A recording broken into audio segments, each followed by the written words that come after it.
What happened to the man who shoplifted a calendar on New Year's Eve? He got 12 months. I'm Matt Howes, and this is Shits and Giggles, a podcast for dads.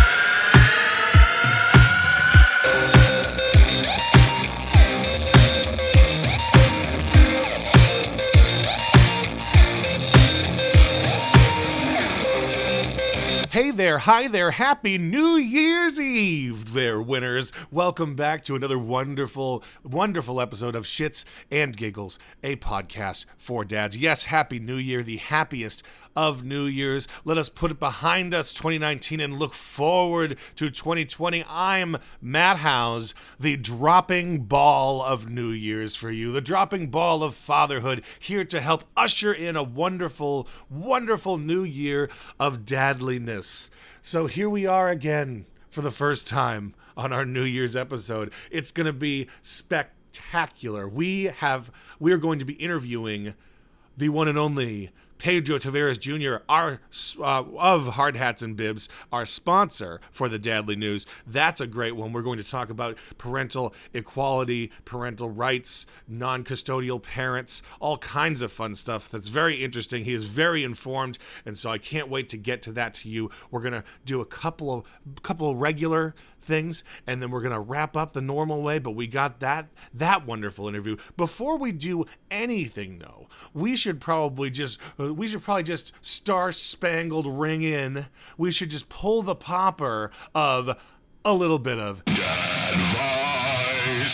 This one's pretty much for the West Coasters. Don't feel like staying up till midnight this evening because your child or children are keeping you. You're very tired. You want to go to sleep early, but you still want to watch that ball drop? Well, tune yourself into the East Coast feed of New Year's Rockin' Eve, and you could be in bed by 9 o'clock. How amazing would that be, right? 9 o'clock, you guys are watching those balls drop, and then right off to bed. Pretty simple, pretty easy. You can also tell the kids, oh, it's midnight. See you next year. And then they say, what are you doing tomorrow? I don't know. I don't have 20/20 vision. I'm killing it, guys. I love it. That's simple. It's easy. It's the end of the year, guys. That's my dad advice. Do that. Pretty simple. That's not going to be your earth-shattering one. That's not for everybody, but that's what we're doing this year. At 9 o'clock, we will be ushering in a new year of sleep. You know, Penny's finally maybe getting over her sickness. I don't know. We'll get to that. But just got a couple of things. We'll wrap up here. We're going to wrap up Christmas. We did Christmas, obviously, on Christmas, and we haven't had a chance to talk about that. So let's just go ahead and start Penny's first Christmas. You know, this is my thing. You know, there's so much waste on Christmas. I'm by no means an eco warrior, but I do like the hypocrisy.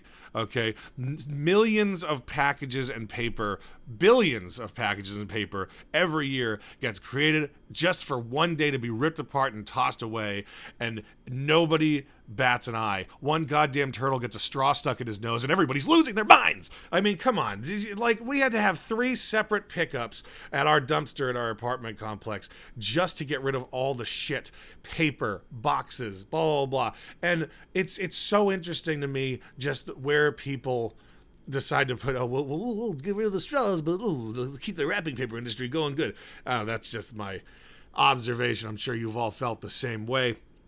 But notwithstanding, Penny's first Christmas was a resounding success. As you know, she's almost 6 months, and so therefore she doesn't really understand the concept of Christmas. So next year's going to be a real blast. But she had a great time.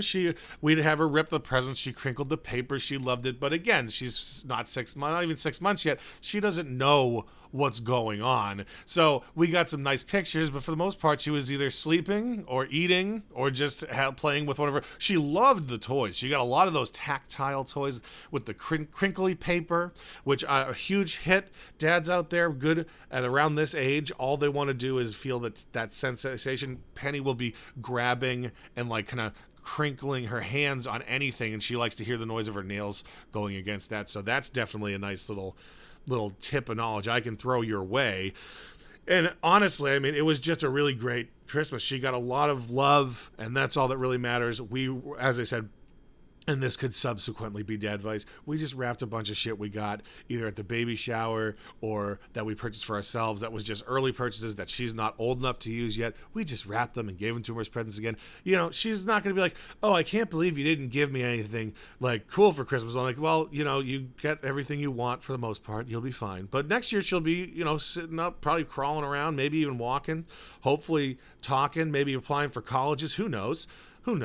But I'm excited about it. But yeah, so it was great. And the family Christmas was phenomenal. We got, you know, everybody was over here. Of course, I know we wish we could have had my parents and everybody out with us, but it's just such a pain. I think I mentioned this, travel during the holidays, not happening in my book. But the whole day was pretty good. Ate some good foods, got really, really tired. We have all been super sick since Penny went to daycare. She got us typhoid Penny. She got us all sick. We're all finally getting over it, but we were all pretty much down in the dumps on Christmas, like health-wise. We actually left early to go home and sleep. And that's our Christmas. But we had a great time. I got this brand new rig. I hope you can hear the quality of difference. I got a great microphone. I got a brand new Mackie Pro FX8 USB mixing board. I have this wonderful Lewitt microphone. It is a large diaphragm condenser mic, and I am loving it. Car diode pattern. It sounds crystal clear, and I'm so excited I get to get you this wonderful sound before we ring in the new year, though I know some of you will be ringing in the new year and then listening to the show. I get it, but I'm living in the moment, as should all of you. One thing I'm going to get to, the last thing on my prepared material this morning before we move on to the interview segment I like to call the Dad Talk, is I'm just realizing this. Penny is so happy. She is such a lovely baby, and she smiles, she giggles, she laughs just sometimes looking at you. I'm realizing that as she gets older, I'm going to have to start working a lot harder to make her smile, because her smile and her laugh make my life. And it's something you don't think about. Like right now, oh, she laughs if I laugh. Like if I'm laughing like with her and at her, she'll giggle and laugh along with me. And I just do little things to get her to go. But as she gets older, it's going to be a lot harder. Got to get that dag dope game on fleek. You know what I mean? And it's just one of those things where I was telling my wife, it's a little sad to think that it's going to be, you know, harder to get my little baby girl to laugh. Oh, baby girl. But notwithstanding, it, as with that comes a whole new litany of other endearing things to look forward to with my daughter. So I suppose that would be the double-edged sword of things. As things get more difficult, they get more fun. Yes? No one likes an easy video game, right? So, yeah, that was pretty much all I have for you. We got a pretty long interview I got coming in with you, so why don't we just, for the second time in Shits and Giggles, a podcast for dad's history, we are going to have ourselves a Dad Talk. Hey there, winners. We got a special guest on the line today. We have our sponsor, Hard Hats and Bibs. We have the one and only Pedro Tavares Jr. on the line. He is the founder of Hard Hats and Bibs, and we wanted to talk to him because he's our sponsor, and he's in line with the kind of stuff that we deal with. Pedro, why don't you introduce yourself? Yeah, thanks for having me, Matt. My name is Pedro Tavares Jr. I'm a father of a 6-year-old boy and a stepfather of a 13 and a 17-year-old daughters. Alrighty, and what exactly is Hard Hats and Bibs? Okay, Hard Hats and Bib is a nonprofit organization. We promote gender and parental equality.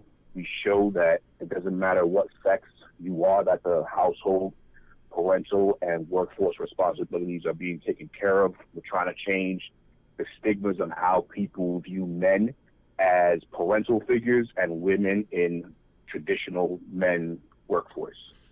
That's all the kinds I've talked about, plenty of things involving parental equality and all that stuff where it's, you know, the stigmas are always set against, in most cases when it comes to parenting, you know, the dads are always kind of second banana, you know, and that's not always the case. So that's why I really appreciate your organization. And honestly, Pedro, you've actually been with us longer than you've been a sponsor, because you put us in touch with Nate Timmons, the dad book writer that we had on episode 18, and you've basically fed me a bunch of information over the course of the show. I actually first mentioned you back when you showed me the documentary 50/50. It's Fathers Matter Too. You were on that. Yes, I was. That was 5 years ago already. And how's everything? Why don't you give a little background on that? Okay. I've been an advocate for parental equality since about 2014. My son was born in 2013, and I was already having issues with my ex before he was born, going to court and reading a lot of court orders that had a particular phrase in there, which was Social Security Title 4D. Mm-hmm. And it was checked off as non-Title 4D case. And I just continued seeing this throughout my court orders. And I was like, what is this? So eventually I did a quick Google search, and I saw that it's basically child support enforcement. And what happens is every dollar that's collected by the state is matched either by the state or the federal government at 66 cents per dollar. Mm. So let's say I give my ex $100 a week. She keeps the 100. The state of New Jersey receives $66. Either the judiciary receives $66 from the state of New Jersey or from the federal government to be, in a sense, like a middleman to administrate this system, which also it funds programs falling under Health and Human Services like welfare, housing, domestic violence programs, Medicaid, juvenile justice system, and so on and so forth. So once I saw all this, I started to look around on Facebook, and I started to see other groups throughout the country talking about these issues. You have the Fathers' Rights Movement, Disgusted Dads, Oklahoma Fathers. I know Dads with Daughters. Illinois Fathers. I mean, just so many organizations out there talking about this particular issue. And I was approached by a gentleman who was like, hey, I see a couple of videos that you posted. Would you mind being on a documentary? You're getting a different information that's being posted through our social media. Like, you're giving us information that I didn't know about, And I said, hey, sure. And we wind up reaching out to Minnie Gonzalez, who's one of the few politicians in the country who speaks about how the family court system works. And she's an assemblywoman in Connecticut. And we got her on board. And to me, that was... that's big. Was awesome. That's big. On board talking about it, Yeah, that's huge to have. There's not a lot of people who are fighting for that kind of stuff. So you're right. It's hard to get someone to jump on board publicly with that. Right, and that's why, like, I have to tip my cap to you, Matt, because you don't get a lot of fathers who are together and want to know how the family court system works or get educated, raise awareness. Be an advocate for this, and I have to tip my cap to you because of that. Because you get a lot of men who just like, no, I don't need this now, and so on and so forth. And to me, it's like, it doesn't matter if you're involved in the situation or not. Like, we should, as parents, we should know how this system works, not for us, but for our children when they grow up. And I think that as parents, we're one big club. And it doesn't matter what side, like, if you're together, separated, if you're having a horrible divorce, or if you're not, And I'm a kid of divorce, so I know it's out there and it happens, but I don't know anything about the family court system. I do know that there, especially, and I've said this, the Dads with Daughters group, especially, you get a lot of bitter fathers on there going through horrible, horrible situations, and all you want to do is be like, hey, I wish I could help you. Like, I wish there was something I could do because the system sounds so fucked. And I mean, the system is fucked, but like, it's just hard to hear all these people going through this stuff, and just, it's a support system, and just to have a resource or some, where people can explain it, and it's not just like, you're not going to a lawyer, you're going to someone who's actually been through it. And that's a lot better than just like reading about it. And, you know, and again, not that I'm very happily married, but that's not the case for everybody. And I just hate seeing that there are people out there who are going through these kind of problems, and that the system that's supposed to be there to help us is actually the biggest monkey wrench in the cog. You know what I mean? Exactly. And here's the problem. Like, I remember when I was first going through it, I was bitter, man. I'm telling you, I didn't trust women. I didn't want to hear anything pertaining to women. You know, I didn't go out on dates, nothing. And I've evolved from that point in 2014 till today, you know, 2019. And a lot of it, me looking back and reading research and just looking at how society views things, you know, I started to look at it, and I came with my own conclusion in saying that, you know, a lot of these men become bitter because they're not listened to.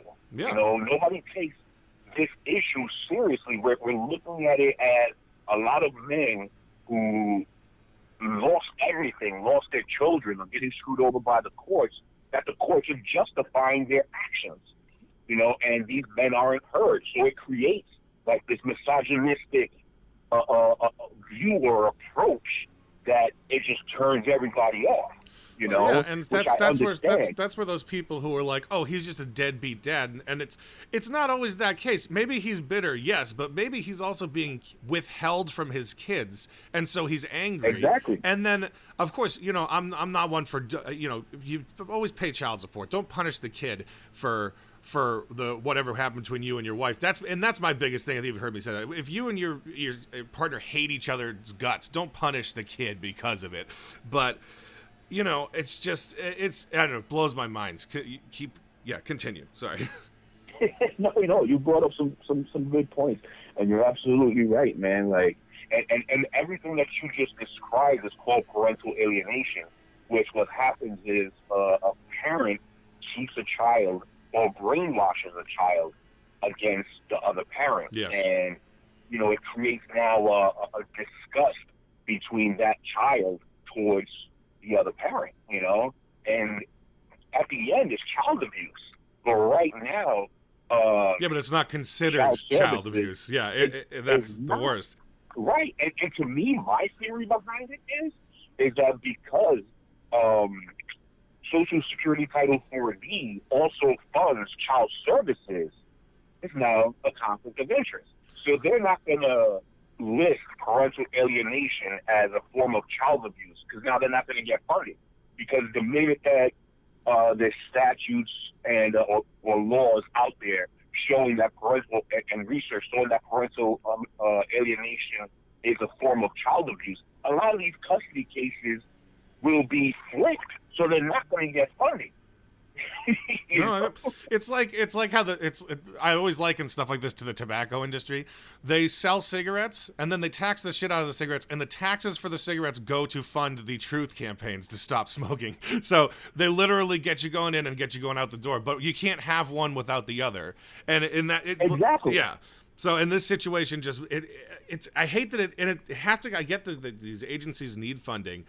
And I do think that it's just basically another part of the gross mismanagement of where our tax dollars go in the first place. But, like, you know, it shouldn't be about money when it comes down to custody. It should be about, you know, what's in the best interest for the child. And the more that you legislate as to what constitutes, you know, child abuse, and you're like, oh, well, this doesn't do that because it's political. It's not called child abuse because, well, you know, we won't get this much money if we don't call it child abuse, and that's the whole you know, and that's, I've been saying the system is just shitty for everybody, but like especially custody, and it's never about the kid, and that's all it should be. It's not about the kid. They have, like you said, the phrase "best interest of the child." It's actually a doctrine called the parens patriae doctrine, which is better known as the best interest of the child. So the state oversees any minor in this country, and it also oversees elderly and mentally disabled people. And this is why you see if a person is attempting to do suicide, the police are there to try to stop it. Yeah. Because parens patriae doctrine. They're not allowed to have that happen. And then they wind up going into psychiatric care and so on and so forth for more funding. You know, it's the same thing with child services. It's the same thing with the family court system. The problem with the parens patriae doctrine is that because the government oversees children, they're not allowed to disclose any information pertaining to these children. So this is why you don't hear a lot of information out there, because they're not allowed to talk about it. Right. Unless if these children grow up to be adults and now are able to speak, then they can get their message heard. But it takes 18 people don't years. take it seriously. What was that? I was like, yeah, but it takes 18 years, you know, like they can't talk Right. about it until they're old enough to talk about it. And at that point, you know, it falls into the category of, oh, well, you probably should have said something back then. It's like, I was 5, but exactly. Whatever. Yeah. Exactly. And, you know, there's drastic negative impact on parental alienation. You have trust issues, you have theft and rape. You know, these are all statistics when it comes to being in a fatherless home. You know, teenage pregnancy is higher, suicide is higher, drug alcohol addiction is higher, crimes are higher, education is lower, and a lot of the systems that supposedly prevent all this stems off of Title 4D, off of Health and Human Services. So it's like a vicious cycle that's just never going to end unless that the public, who's not affected, start understanding what's going on and realizing that when their child becomes an adult, their child can be fighting for this for their own grandkids. Yep. You know, and to me, it's like, it's a no-brainer if people started listening factually of what's going on. Like, the minute that the world, this is why Hard Hats and Bibs, we try to host forums every year. And during our forums, we show the different dynamics of fatherhood, from a stay-at-home dad, a gay dad, a single dad, a grandfather, the myth of the African-American dad missing. There's actually research out there showing that African-American dads are actually more involved than any other race. And then we show women in the non-traditional workforce as an apprentice in construction, a journeywoman, engineer, foreman, superintendent, and so on and so forth, just showing that it doesn't matter. So we trying to break it down to the social level and showing that these stigmas should not exist. You know, and then on the back end, we talk about the family court to show that because of these stigmas, this isn't addressed. You know, we're not taking this seriously. We're not willing to educate ourselves on how this family court industry works and protecting the parents of the future. No, and it's getting any kind of press and any steam on this. One of the biggest hurdles I could see is that if you're not a parent, you probably don't care. You know, if you don't have kids, you probably aren't paying attention. You're not looking for stuff like this. So unless it's thrown in your face, you're not going to know that anything's mismanaged. You're not going to know that there's problems in the family courts, because you don't, and that's a lot of people. So if you're preaching to the choir of non-parents, they might not have as much empathy for the situation as opposed to people who are parents, you know? So I can see that being a huge hurdle for you guys. Right, and it is. And one of the parts that I talk about a lot is how it affects usually the non-custodial parent. At this point, this is the only research out there, which is the suicide statistics with men going to family court. You know, yeah, I've talked about a couple of those cases where the man was deprived, not allowed to see his kids, and then of course it gets closer to the holidays, and that's the route they decided to choose. And it's just horrifying to know that that's something that, like, that you could ever be the person who's withholding a child, and then, like, what do you say to that? Well, you know, he was a bad person anyways, like, and just walk away from it. You know, it's just terrifying. Yeah, and the problem is this, is that, you know, having your child omitted from your life, knowing that the child is alive, knowing, that the child, you can go to that child, but you're not allowed to because of the courts, because of your ex, and so on and so forth. At the end, this is emotional and psychological abuse. You know, these are domestic violence bases, and we're not recognizing it. Not that it makes it right, but it does give a reasoning behind it. And it would get more attention if it was classified as to what it really is. And it's like it's emotional abuse, it's child abuse, but no, it's not classified that way, so nobody cares as much about it. You hear Right. you hear the word child abuse, and most people, it just makes you so angry because you're like, oh, like fuck that. I can't believe anyone would do something to a kid or anything like that. But when then you hear that that's something. It's no, that the courts decide that, so that's okay. But I'm like, it's still child abuse. It needs to be said that it's child abuse. And to me, like, how can I put it? All right, let me give you this one research. It was Dr. Augustine Capasole, actually out in California, University of California, says that men going through divorce or separation are 2.3 times more than likely to commit suicide than their married counterpart. Yep. And to me, that's ridiculous, And we're not looking at why this is happening. If a man is willing to take his life and actually continue fighting for his child, what does that tell you about that system? If you think it's so bad that there's no chance that you're ever going to see your kid Right. again, and my daughter's Right. my whole world, so I get that. That's your whole world's being deprived of you. What else? What good is there? What bright side is there to look on? And I encourage people to seek help. Even in that situation, it's always darkest before the dawn.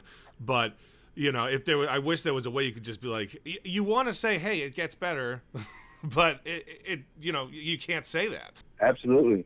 And here's the thing is that, like, once I started to see these statistics and seeing a lot of men commit suicide because of this, I was looking at this and I said, that could be my son, that could be my daughters, Yeah. that could be my nieces and nephews. Think about the And next after that, generation. I said, exactly, and that to me is my biggest motivation.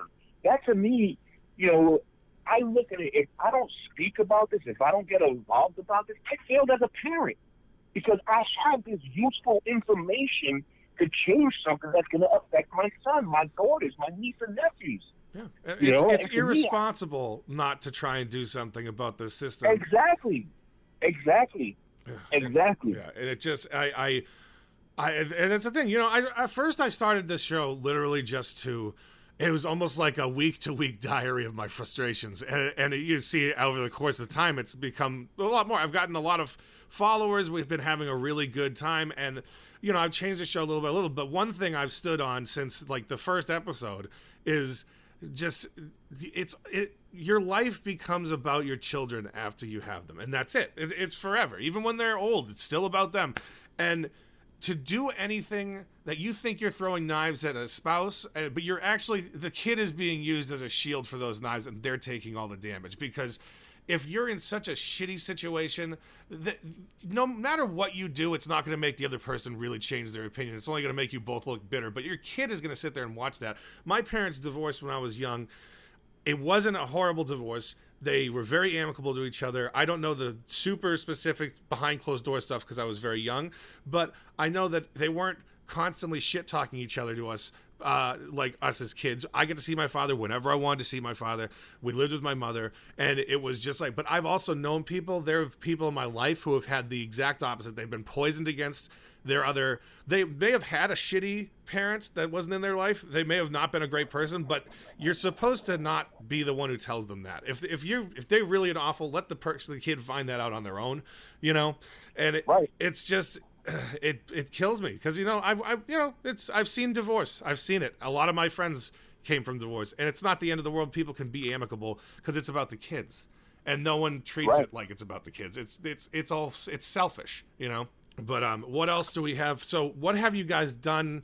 You say you try to do a forum every year? Yeah, the last 2 years we didn't do when I had surgery, unemployed, and stuff like that. So I had to take a break for myself to heal. But this year we're planning on doing it. We've been doing them every year since 2015, I believe. And the first one we did, we called it wow, what was the name? It was something unifying fatherhood. And That one we basically talked just about fatherhood, and we introduced a non-custodial mom, a woman who's actually fighting for custody of her children, because we wanted to show that it doesn't matter what sex you are, that it's happening to everybody. Right. You know, the next one we did, we started to introduce more women in construction and showing the evolution of women. And after that, it just started to change to what we have now, which is, we call it changing stigmas. We've been going through so many different things. So. Well, and that's, you know, especially in a nonprofit and a budding organization, it's the same thing with this show. If you went to episode 1 and now you see where we are at episode 26, you know, like, I have changed the format of this show like a lot. I've changed the audio, and not to say that it's the same as the nonprofit, but you go through changes until you find your stride. You're looking for what's going to make you function best as an organization. So you're going to continue to change until you find that little bit of stride, and that's when you go full force. Right, because the thing is, like, when we focused more on the family court issue, all we received were people who were affected by the family court issue, which is fine, but we weren't reaching the audience that we needed to reach. So as the mind of the organization started to change as far as bringing in a more social look on showing how society is now evolving, that's when we started to get more people outside of our normal supporters. You know, we started to get people who were happily married. We started to get people in unions introduced to what we're doing, and they like it, you know. And now this is now a person who didn't know how the family court industry was working, now understands how the family court industry works, and they support us 100%. You know, so to me, I feel like the evolution needed to happen for us just to show our growth as an organization. Yeah.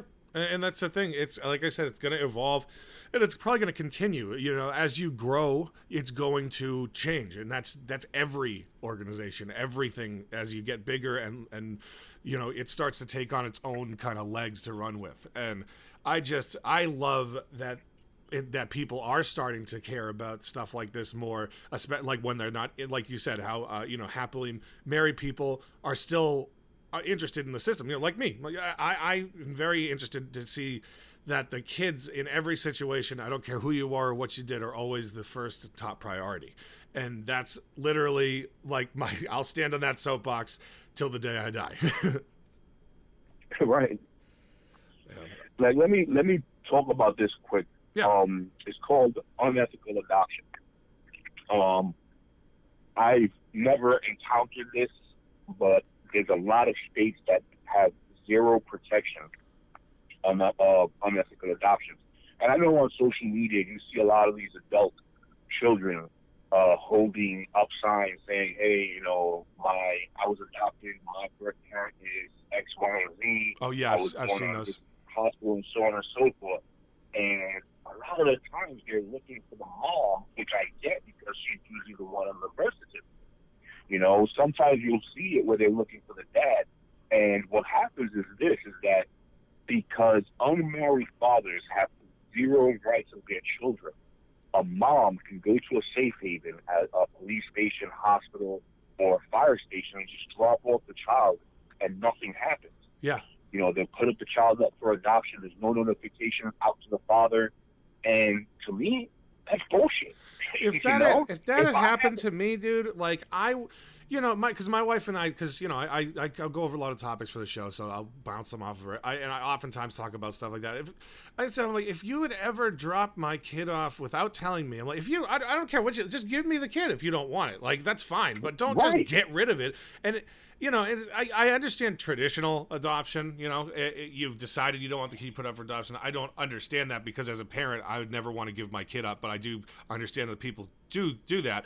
But just being like going under the cover of darkness and dropping a kid off at a fire station or a police and be like, oh, and then what then? Hey, hon, sorry, got rid of the kid on a whim today. So we'll see it on Monday. Right.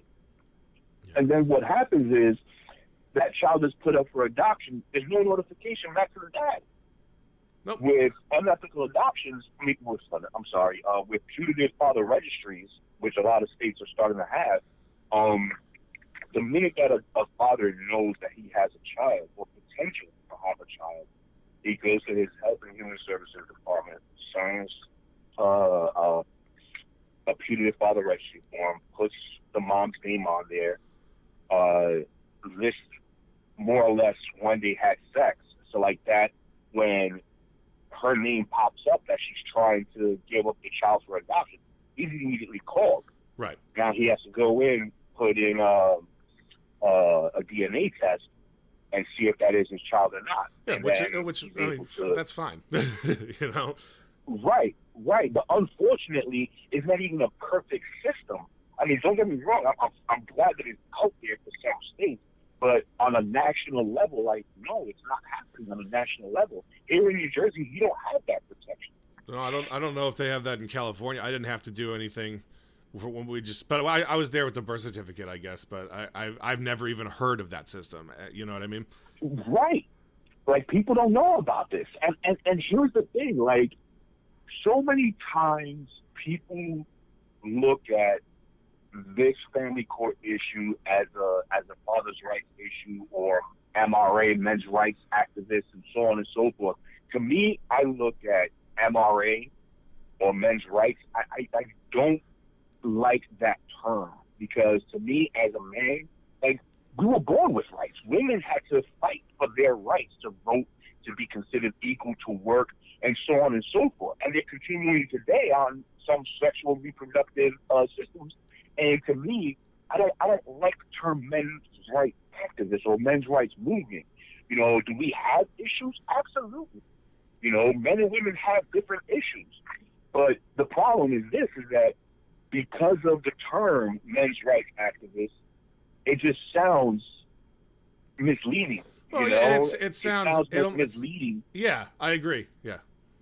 And then on top of the misleading part, you have a lot of men who have been screwed over one way, shape, or form, either in divorce, in custody, falsely accused of domestic violence, falsely accused of rape, and there's no one to talk to about this, because people don't believe that this can happen to a man, that women can do just as much damage to men as men do to women. No, and that's a and case of happens, like legitimately, men are 10 times less likely to report rape on their end, and it's a stigma. You know what I mean? And you know, the guys, they'll laugh. I was like, oh, that's not, oh, you know, and it's sure, it's funny, whatever. The stigma against men in that situation, and then they're like, oh, well, women are also less likely to do it. I'm like, yeah, but it's not a separate issue. It's an issue in general, where it's a issue of just people. You know what I mean? So yeah, right, and that's the problem, is that the minute that we talk about certain things pertaining to men, people immediately want to talk about patriarchy. I get it. Yeah. I get it. You know, but it doesn't dismiss the fact. Yeah, maybe now is not the time to discuss the patriarchy. You know what I mean? Right. To me, it doesn't dismiss the fact on men committing suicide. You know, just because of patriarchy doesn't mean that we shouldn't be listening to what's happening to men. Because the minute, I'm not even say the minute, but just throughout history, whenever a man tries to say certain things that's pertaining to them, or a group of men are trying to say certain things that's happening, they're being silenced. Because they're being silenced, it now oppresses their emotions, which then turns out to be more misogynistic views. Yeah. So now it's a self-fulfilling prophecy. You're telling men to talk about their issues. The minute that they talk about their issues, you're silencing them, and then they turn misogynistic, and now you're calling them misogynistic.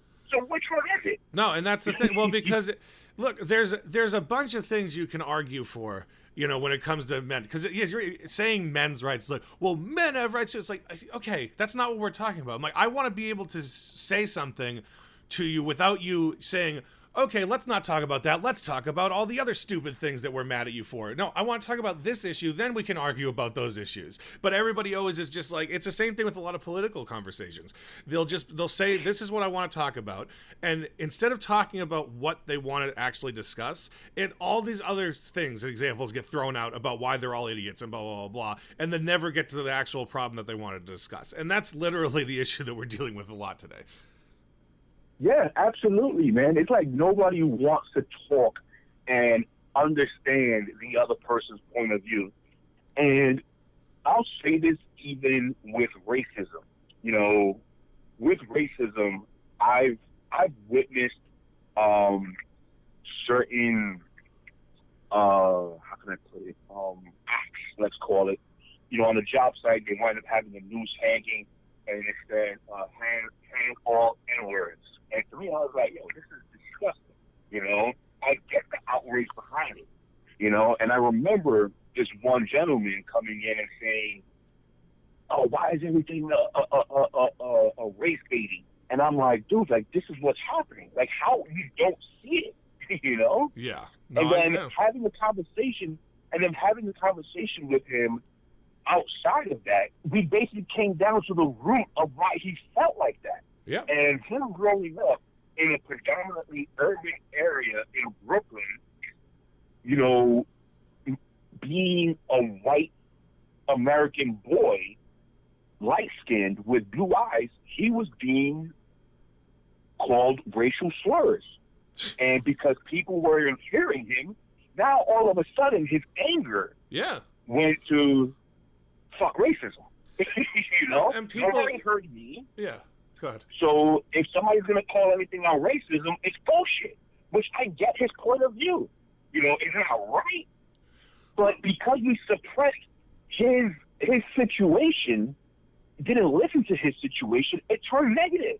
Yeah, to me, I think that's a huge problem in this country. I think that the biggest from one thing... radical to the next instead of stepping up and saying, hey, you know what? Let's listen to each other. Yes, this and this and this happened throughout our history. Okay, we understand this. Let's come up with a solution. Let's look at what's happening to everybody. And to me, I think that's what we're trying to do with Hard Hats and Bibs. We're trying to give every gender a voice on how certain things are affecting them. This is why we introduced a gay guy to speak, because socially, whenever we see a lesbian couple, a lesbian woman, we have people, oh, that's so hot. Oh, she's a mom. She can deal with the kids, and that's fine. But the minute that a gay man has his kids, all of a sudden it's like, why does he have a kid? Is he being abusive? Is he sexually abusing them? Right. And so on and so forth. And to me, it's like, that's bullshit. Yeah. You know? Yeah. And I really do appreciate you coming on today, Pedro. Like, I've been glad to have this conversation. Hopefully people can hear this and understand that maybe the fact that people aren't being heard is the problem. And it's not, it's not about everything. It's about little things that are just, you're not listening to people, and right. And I think that you put it perfectly. It's not being heard, and I'm all about getting the voice out there. That's why I tell people, I'm like, hey, hit me up. I'm around. If you want to leave something on the show, you have something you want me to talk about, blah, blah, blah, blah. And yeah, dude, it's really good to hear your whole story about everything that's been like with the whole Hard Hats, and then your story as well. So I appreciate you coming on. Is there anything else you want to talk about? Oh, no, that's pretty much it, man. Okay, Joe. Well, I really appreciate you coming on, and we'll have you on again in a little while, because you're going to be floating around. Trust me. So that's Pedro, everybody, and we'll move into our next segment very shortly. So say goodbye, Pedro. Thank you for having me. Goodbye, everybody. Happy holidays. Merry Christmas. Happy New Year. All right, moving on. That was good. I enjoyed it. I think it was fun. We'll hear from Pedro, as I said, probably more often.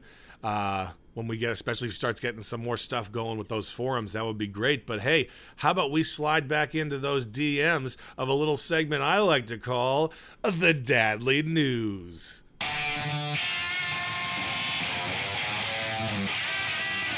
The Dadly News is, as always, brought to you by Hard Hats and Bibs. If you need to know more about them, feel free to just scroll back through the long interview that you just listened to. Anyway, this one is from thedad.com. Oregon grandpa buys school bus to drive 10 grandkids to school.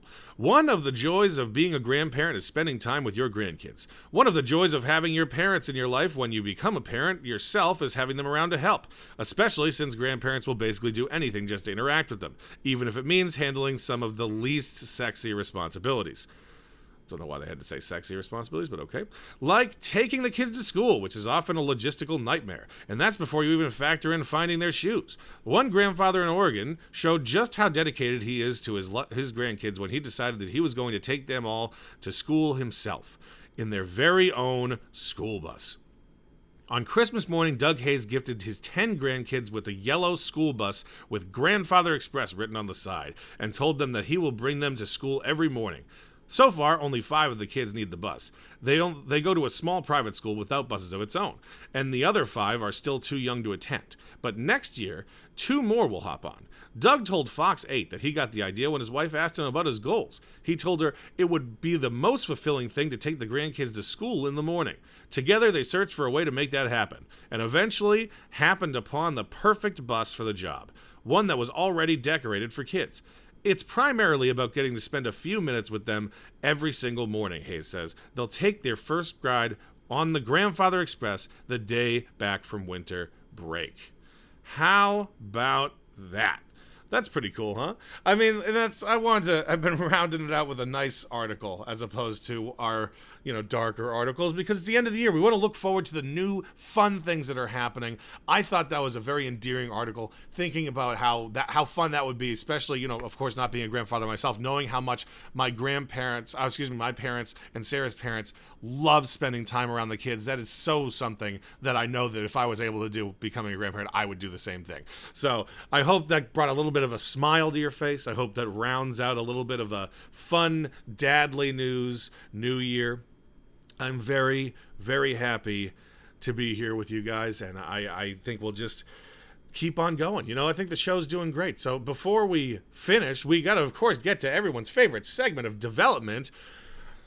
Where is my penny at developmentally?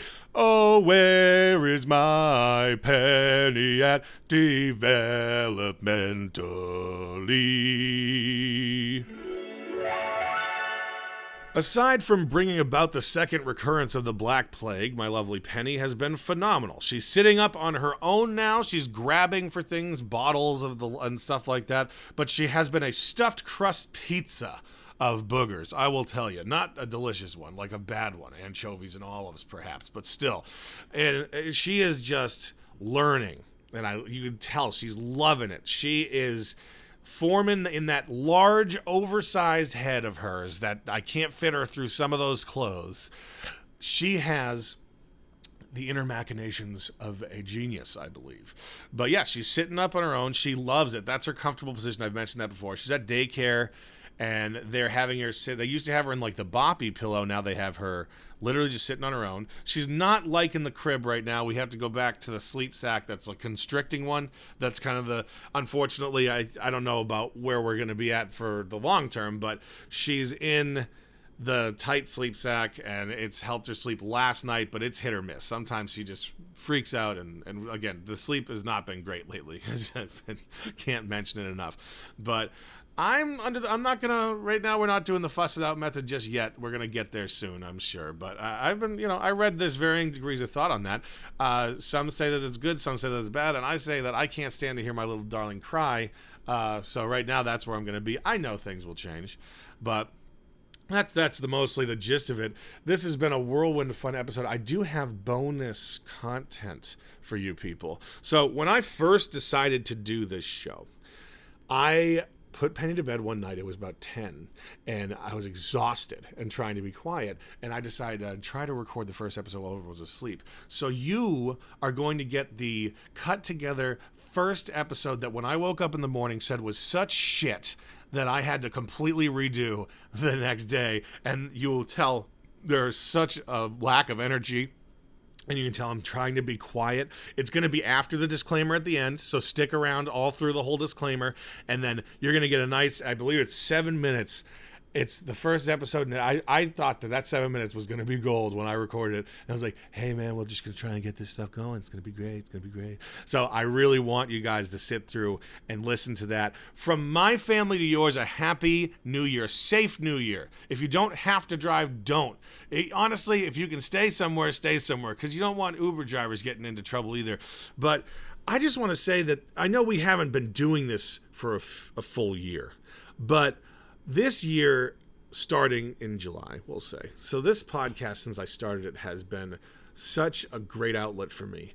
And the fact that I have reached so many people, I've talked to so many people, I've helped some people with things, it makes me feel really accomplished. And I can only thank you guys for listening and sharing and reviewing, and it really means a lot to me that you guys have stuck around for as long as this has been going on. I know we've kind of moved from all around from left to right, but I feel like I hit my stride somewhere in the middle there and just shot out like a cannon. We got segments, we got fun, we got sponsors. That's always fun. But yeah, I got this feeling that as we grow, we're going to evolve. As I said in the interview with Pedro, as you become larger, as you become more established, your goals and your outlook changes, and you evolve that way. So, I'm glad that I get to keep you guys all along with the ride. Dad jokes abound. Dad jokes aplenty. This is the place, guys. This is the time. The dad revolution has begun. I mean, come on. My buddy back home, Nick Doyle, started a whole Dads of the South Shore thing. I'm stoked about that. And just seeing all these other things where dads are coming up and taking accountability, stepping up and trying to be like, we're also around. We're here too. Now, and it's just like something that needs to happen. It takes two to tango, guys. You can't have a kid with just one parent. I mean, even if you go to a sperm bank, there's still technically a parent, but whatever. It's not, I guess I'm not talking to you people, but listen, thank you so much for sticking around. I really want you to hear this shit episode of bonus content, because if you listen to this episode and then go back and listen to episode 1, you will hear that I really was trying that night, but it was so bad. It was so bad. And listen, guys, I gotta move on. I gotta go. It's New Year's Eve. We got a lot to not do tonight because we're staying home. So I'm going to leave you this year, as I do every year, with my world famous words of wisdom. My kid is better than your kid, and vaccinate your kids or keep them the hell away from mine. I'm Matt Howes, and this has been the New Year's episode of Shits and Giggles, a podcast for dads. Thank you all very much. Stay safe this year. You've just listened to one dad's perspective on parenting. This show is not meant to be an authority on how you should raise your kids. Did you enjoy the show? Don't forget to like, subscribe, and share on social media. Leave a review. Anywhere that you can find and download podcasts, you can find Shits and Giggles. Find us on Instagram, Twitter, and Facebook at shitsandgigs42 with 2 G's. Email us at shitsandgigs42@gmail.com. You can find us on YouTube as well by searching for Shits and Giggles, a podcast for dads. Don't forget, you can also call the hotline to leave a quick story about you as a parent at 818-835-2350. Thanks for listening. We'll see you next time.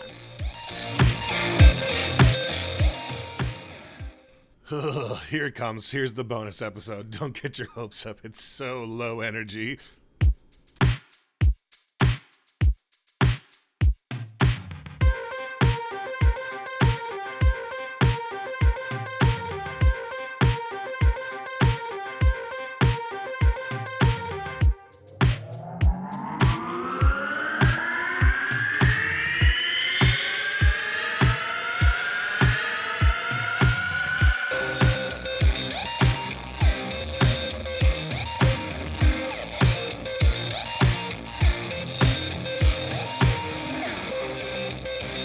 All right, Penny's been fed, swaddled, and put to bed. It is now time for me to take a few minutes to record Shits and Giggles, a podcast for dads. Welcome to the very first episode. I'm Matt Howes.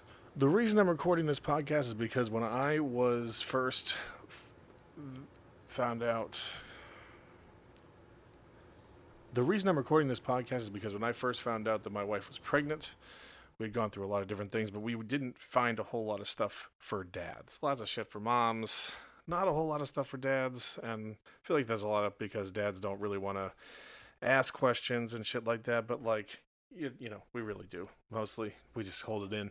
Like we were at one of our birthing classes, or one of the classes at the hospital, and I remember I waited till pretty much the end, but I finally raised my hand and I was like, "Listen, I'm having a daughter. I'm a guy. I just need to know, how do you clean poop out of a vagina?" And everybody looked at me like I was crazy, but I'm like, "Hey, I don't have one. I don't know how to clean it. What are you gonna do?" But I guess rolling back here a little bit, I'll start from the beginning. My wife had about 38 hours of labor and then a C-section, and that was fun. We were at the hospital for a little under a week, and I slept on a wonderful little pull-out couch that I would highly recommend anyone who, is about to have a kid and doesn't want to leave the hospital.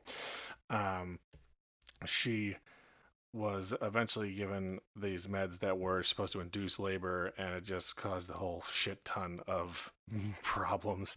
Long story short, they ended up having to give her a C-section, and after 38 long hours of labor, we finally had our kid. Little Penelope came into this world at 22 inches, and I believe she was 8 pounds, 14 ounces. And she had the pointiest head that I've ever fucking seen in my entire life. I shit you not, I literally had to turn to the nurse and I was like, "Excuse me, is that going to be permanent or is it going to go back to normal?" And they're like, no, it's normal. And I looked at it again and I'm like, "Are you sure that's going to be normal or is she going to be wearing helmets for the rest of her life?" But they said it was normal, so I moved on past that. So we went to the recovery room after that, and the first miracle happened. The second they pulled her in, my wife isn't even in the recovery room, and I've been holding hands with my daughter now for about 15 minutes on the way over there.